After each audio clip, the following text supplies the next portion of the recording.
The Duel Shock analog controller is required to play this game. Oh, that must mean Ape Escape! Gotta catch them all. Gotta catch all the monkeys. Wait a minute.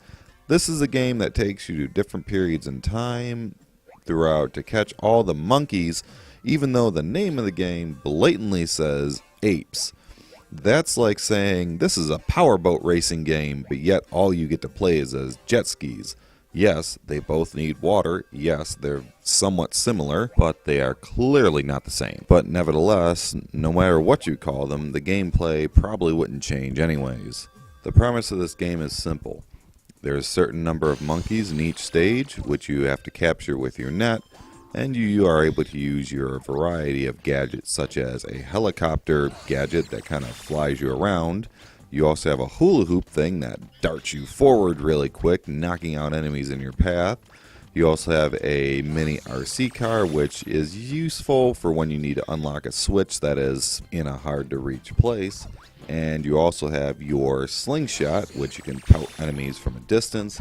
And then you have your what looks like a lightsaber, but it's actually a wand that just kind of stuns enemies, knocks enemies out and stuns your monkeys. And then the last gadget you get is called the monkey punch. This enables you to knock out parts of the wall that are able to be knocked out that you couldn't do with any other weapon, or bust open canisters that actually have monkeys hidden inside them so you can complete the game 100%. Now, some of the gadgets are self-explanatory, like the helicopter one. Obviously that is for if you need to go someplace high or travel over a far distance. It's useful for transporting around very easily. And if you are unsure how to use any which said gadget, they make you go through a little tutorial before you can even use it in any given stage. You have to pass this tutorial first before you can use it. It is extremely helpful with some of the other ones.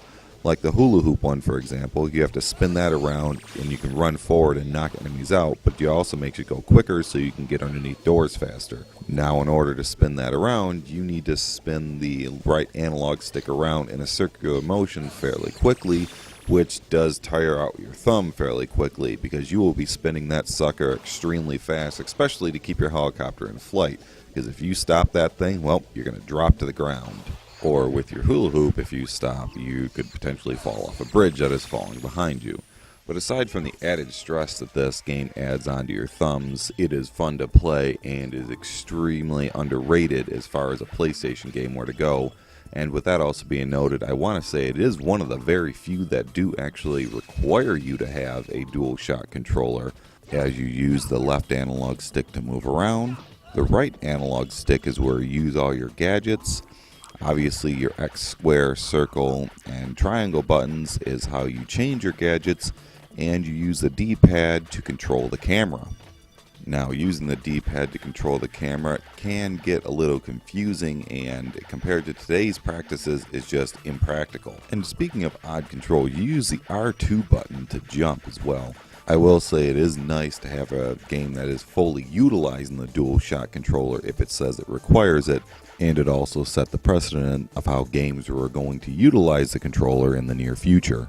And to touch on the gameplay a little bit, I'm surprised with all the animations, with your character animations and the animations of the enemies happening on screen.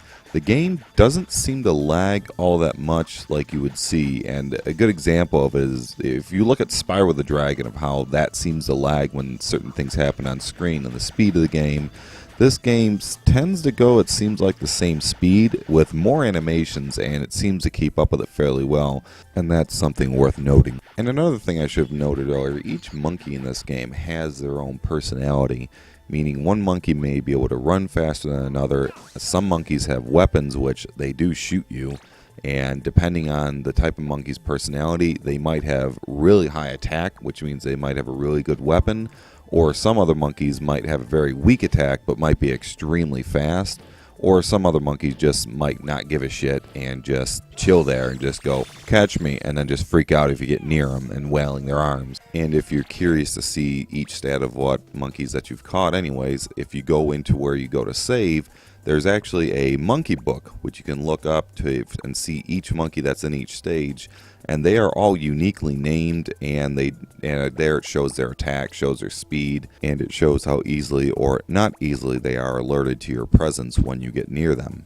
as well as a goofy description of each monkey. And one last thing to mention about this game does have mini games in the actual game. If you go to the main menu and you scroll and you just walk over to your left, in which it has 3 mini games in which you unlock by collecting Spectre coins that are scattered about all the stages.